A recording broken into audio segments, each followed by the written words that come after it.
بسم اللہ الرحمن الرحیم۔ السلام علیکم معزز طلباء کرام، آپ سب کیسے ہیں؟ آج ہم نور الانوار کے سبق نمبر 7 کو پڑھیں گے،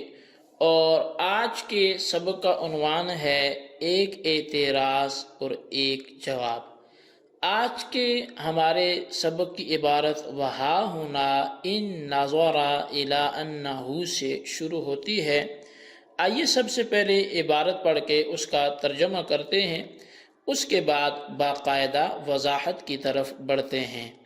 مصنف علیہ رحمہ لکھتے ہیں وہا ہونا ان نظر الی انہ منسوب الی اللہ تعالی،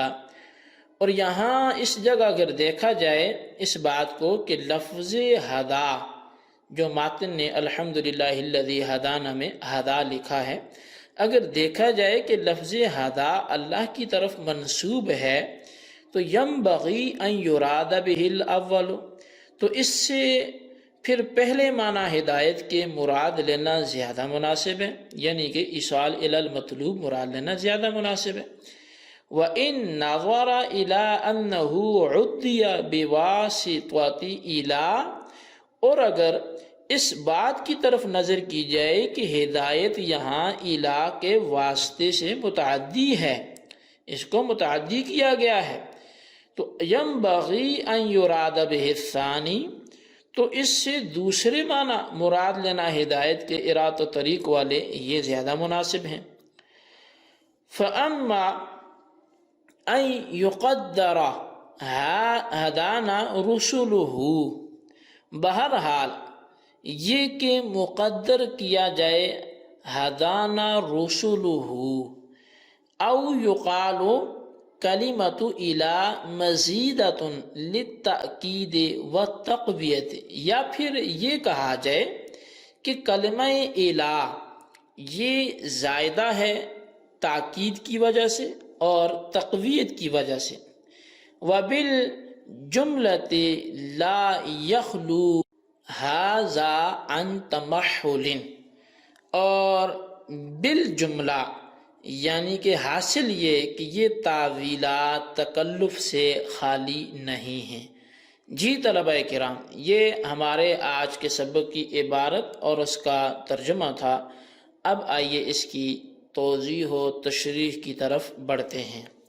دراصل صاحب نور الانوار جس حوالے سے یہاں گفتگو کر رہے ہیں وہ ماتن منار، یعنی کہ جو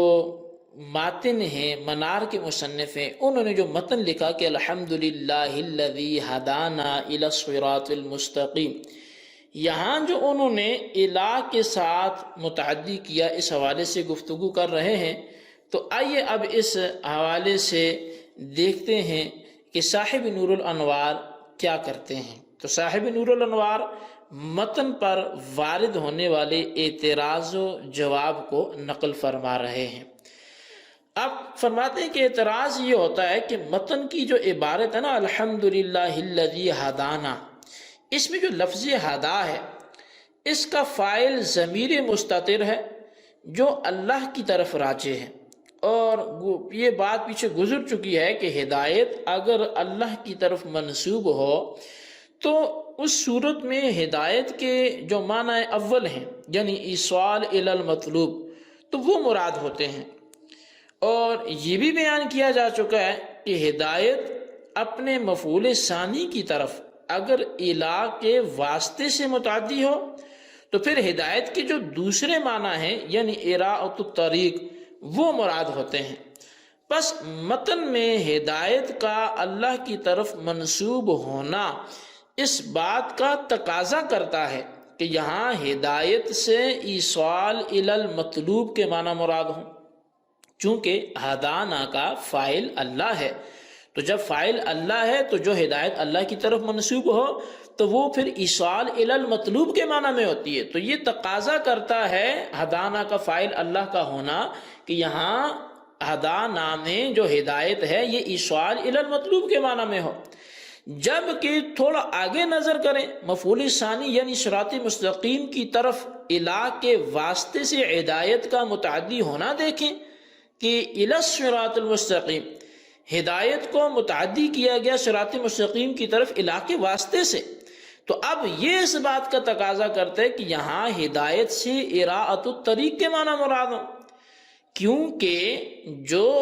ہدایت متعدی بإلہ ہو یا متعدی باللام ہو تو وہاں اراءۃ الطریق مراد ہوتا ہے، ہم تو یہ پڑھا ہے۔ اور یہ بات طے شدہ ہے کہ بیک وقت، چونکہ اب یہاں دونوں معنی کی طرف، ایک قول کو دیکھیں ادانا کے فاعل کو دیکھیں تو اشارہ الی المطلوب ہونا چاہیے، اور الی الصراط میں الی کو دیکھیں تو پھر یہاں اراءۃ الطریق ہونا چاہیے، اور یہ بات تو طے شدہ ہے کہ بیک وقت دونوں معنی مراد نہیں ہو سکتے۔ شارح رحمہ نے اب اس اعتراض کے جواب کو ذکر فرمایا، کیونکہ جب دونوں معنی مراد نہیں ہو سکتے تو پھر بتائیں پھر یہاں کیا مراد ہے۔ تو اب جواب دیتے ہوئے آپ نے پہلا جواب اس کا یہ دیا کہ ہدا کا جو فاعل ہے وہ لفظ اللہ ہے ہی نہیں، جب لفظ اللہ اس کا فاعل نہیں ہے تو پھر تو آپ کے اعتراض ہی نہیں بنتا، چونکہ اشارہ الی المطلوب تب ہوتا ہے کہ جب اس کا فاعل لفظ اللہ ہوتا ہے۔ اب بات یہ ہے کہ اس کا فاعل پھر کون ہے، تو کہا اس کا فاعل مقدر رسلہ ہے، اور تقدیری عبارت اس طرح ہے کہ الحمدللہ الذی ہدانا رسلہ الی الصراط المستقیم، کہ تمام تعریفیں اس اللہ کے لیے جس کے رسولوں نے ہمیں سیدھے رستے کی ہدایت دی۔ اب اس صورت میں ہدایت کی نسبت رسول کی طرف ہوگی نہ کہ اللہ کی طرف،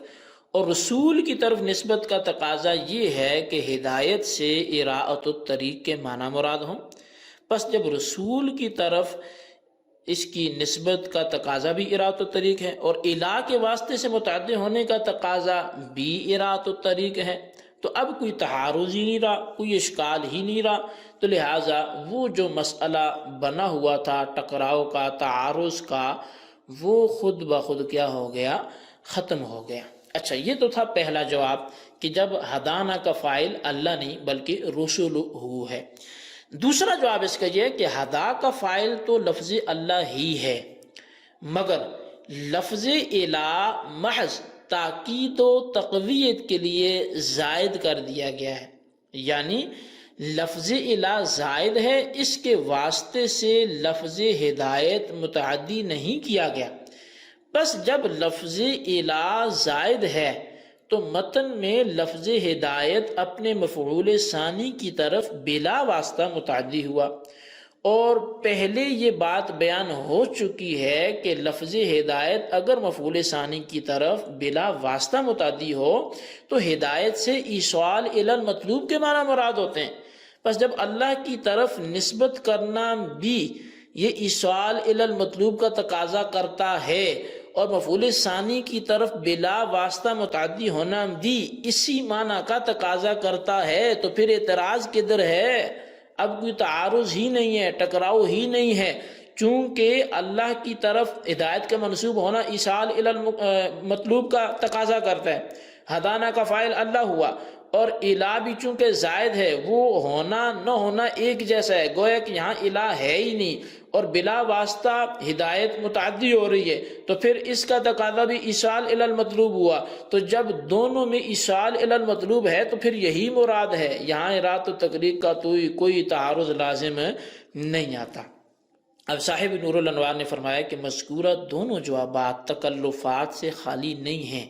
یعنی مذکورہ دونوں جوابوں پر اعتراضات واقع کیے گئے ہیں، اور چونکہ جس پر اعتراضات آ جائیں تو پھر اس میں وہ تسلی نہیں رہتی۔ بہرحال یہ ہے کہ یہ جوابات دیے گئے ہیں، اگر اعتراضات کی طرف بڑھیں تو پھر کافی اعتراضات کیے گئے ہیں، اور یہ اعتراض بھی ہے کہ جی دیکھیں آپ نے لفظ رسول فاعل یہ مقدر مان لیا،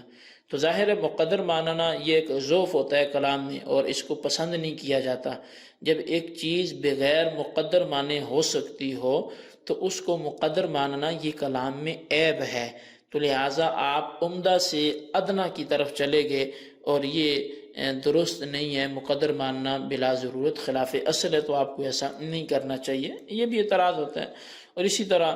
یہ بھی اعتراض ہوتا ہے کہ جو رسول ہدایت کا جو فاعل محذوف ہوگا،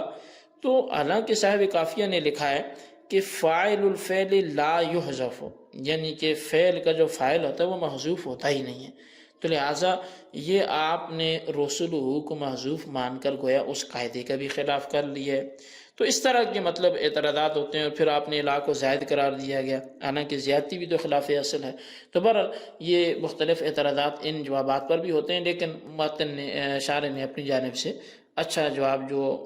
دیا گیا تھا اس حوالے سے وہ پیش کیا ہے۔ اس سبق کو خلاصتاً اپنے رجسٹر پر نوٹ کریں، بالخصوص ان سوالات کے جوابات دیں۔ سوال نمبر 1 یہ ہے کہ ماتن پر ہونے والا اعتراض کیا ہے، تحریر کریں۔ اور سوال نمبر 2 یہ ہے کہ